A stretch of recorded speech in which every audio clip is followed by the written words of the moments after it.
বিসমিল্লাহির রহমানির রহিম। আসসালামু আলাইকুম রহমতুল্লাহ। সুপ্রিয় শিক্ষার্থীরা, ক্রিয়েটিভ টিচিং মেথডের পক্ষ থেকে আমি মোহাম্মদ আতিকুল ইসলাম সুমন নিয়ে আসলাম অধ্যায় 8-এর আরও একটা গুরুত্বপূর্ণ সম্পাদ্য। এই সম্পাদ্যতে রয়েছে বৃত্তের বহিঃস্থ কোনো বিন্দু থেকে বৃত্তটির উপর স্পর্শক আঁকো। এখন অর্থাৎ আমাদেরকে একটা বৃত্ত দেওয়া থাকবে, বৃত্তের বাহিরে একটা বিন্দু দেওয়া থাকবে, সেই বিন্দু থেকে ওই বৃত্তের উপর দুটো স্পর্শক অঙ্কন করতে হবে। তো এই ক্ষেত্রে আবারও সেম, আমাদের পূর্বের নাই, আমরা কি যে কোনো ব্যাসার্ধে আমরা কি করব, একটা বৃত্ত অঙ্কন করব। যে কোনো ব্যাসার্ধে আমাদের পরীক্ষার হলে অবশ্যই নির্দিষ্ট মেজারমেন্ট দেওয়া থাকবে, যে মেজারমেন্টটা আঁকো। আমরা যে কোনো একটা ব্যাসার্ধে কি করলাম, আমাদের বৃত্ত অঙ্কন করলাম। এখন এই ব্যাসার্ধের বৃত্তের বাহিরে আমাদেরকে একটা নির্দিষ্ট বিন্দু দেওয়া থাকবে।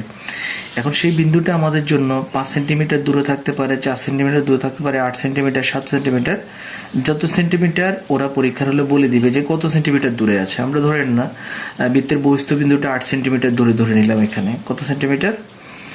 8 সেন্টিমিটার। তো আমরা এখানে স্কেল বসিয়ে 8 সেন্টিমিটার দূরত্বে আমরা বৃত্তের কি দিব, একটা বহিঃস্থ বিন্দু দিব, যেটা আমাদের বৃত্ত থেকে কত সেন্টিমিটার, কেন্দ্র থেকে 8 সেন্টিমিটার দূরে বহিঃস্থ একটা বিন্দু। তো আমরা এটা 8 সেন্টিমিটার দূরে দিলাম। এই হলো যে আমাদের 8 সেন্টিমিটার দূরত্ব।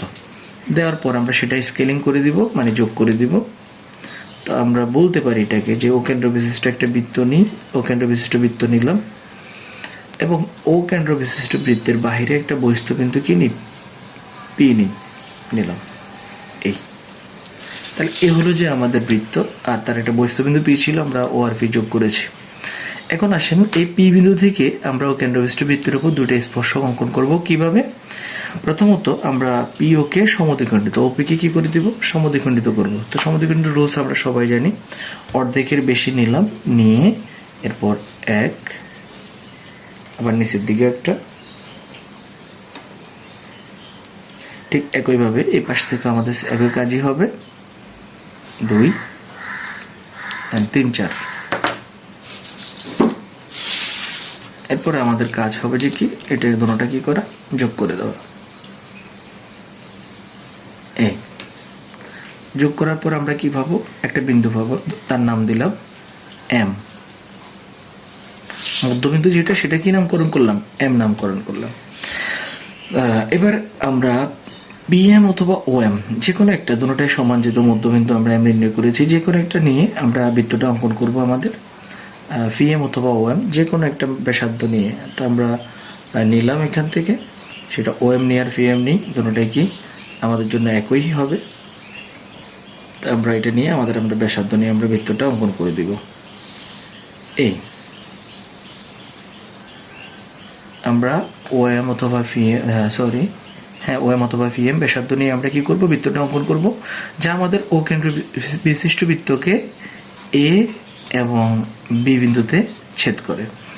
এখন আমরা শুধুমাত্র কি করব, এই পি আর এ যোগ করলে আমরা আমাদের একটা স্পর্শক পেয়ে যাব, আবার পি আর বি যোগ করলে আমরা আরেকটা স্পর্শক পেয়ে যাব। এই হচ্ছে যে আমাদের কত, সম্পাদ্য 8। তাহলে আমরা কি করেছি, প্রথমত আমরা একটা বৃত্ত নিয়েছি, ও কেন্দ্র বিশিষ্ট বৃত্ত, এরপর আমরা বহিঃস্থ বিন্দু পি নিয়েছি, ও আর পি কে আমরা এম বিন্দুতে কি করেছি, সমদ্বিখণ্ডিত করেছি। এখন এম কে কেন্দ্র করে ও এম ব্যাসার্ধ নিয়ে একটা বৃত্ত এঁকেছি, যা ও বৃত্তকে এ এবং বিতে ছেদ করে, পি আর বি যোগ করেছি, যেটা আমাদের উদ্দিষ্ট বা নির্ণয় স্পর্শক। আশা করি বুঝতে পেরেছেন।